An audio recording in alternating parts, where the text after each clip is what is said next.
हर साल लाखों लोग एक खास रात का इंतजार करते हैं। एक ऐसी रात जब आसमान में सिर्फ तारे ही नहीं बल्कि पूरे देश में भक्ति की रोशनी फैल जाती है। ये रात है श्री कृष्ण भगवान की जन्माष्टमी की। आज हम जानेंगे जन्माष्टमी की असली कहानी, इसके पीछे की ऐतिहासिक और आध्यात्मिक सच्चाई, परंपराएं और उनके मायने, और वो जीवन की सीख जो हमें श्री कृष्ण भगवान के जीवन से मिलती है। तो चलिए समय की धारा में 5000 साल पीछे चलते हैं, मथुरा की ओर। जन्म की कहानी लगभग 5000 साल पहले मथुरा नगरी में कंस नाम का एक क्रूर और अत्याचारी राजा राज करता था।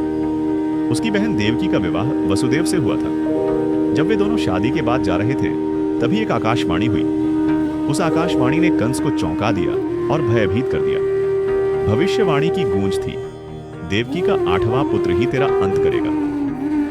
इस भविष्यवाणी को सुनकर कंस का डर इतना बढ़ गया कि उसने तुरंत अपनी बहन देवकी और वसुदेव को कारागार में डाल दिया। उसने एक एक करके उनके पहले 7 बच्चों को मार डाला। लेकिन जब अष्टमी की रात आई तो एक चमत्कार हुआ।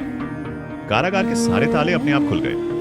पहरेदार गहरी नींद में सो गए और चारों तरफ अंधेरा छा गया।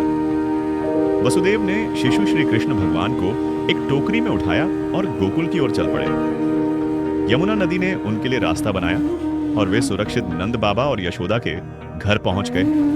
वहीं पर नन्हे श्री कृष्ण भगवान का जन्म उत्सव मनाया गया। यह सिर्फ एक जन्म नहीं था, यह था अंधकार में प्रकाश का जन्म। परंपराएं और महाराष्ट्र की दही हांडी जन्माष्टमी का त्योहार कई परंपराओं से जुड़ा है। इस दिन भक्त व्रत और उपवास रखते हैं और रात में श्री कृष्ण भगवान के जन्म के समय पूजा करते हैं। आधी रात को श्री कृष्ण भगवान का जन्म उत्सव मनाया जाता है। उनकी मूर्ति को झूले में सजाया जाता है, आरती की जाती है और भजन कीर्तन होते हैं। लेकिन इस पर्व का सबसे खास और रोमांचक हिस्सा है दही हांडी, और महाराष्ट्र में, खासकर मुंबई और पुणे में, यह एक बड़े उत्सव का रूप ले लेता है। यह उत्सव श्री कृष्ण भगवान की माखन चोरी की लीला का प्रतीक है। बचपन में श्री कृष्ण भगवान अपने दोस्तों के साथ मिलकर ऊंचे टंगे हुए माखन के मटके को तोड़ने के लिए एक मानव पिरामिड बनाते थे। महाराष्ट्र में इसी परंपरा को एक खेल का रूप दिया गया है, जिसे देखने के लिए लाखों की भीड़ जमा होती है। गोविंदा आला रे, इस खेल में भाग लेने वाले युवा लड़कों और लड़कियों की टीमों को गोविंदा पथक कहा जाता है।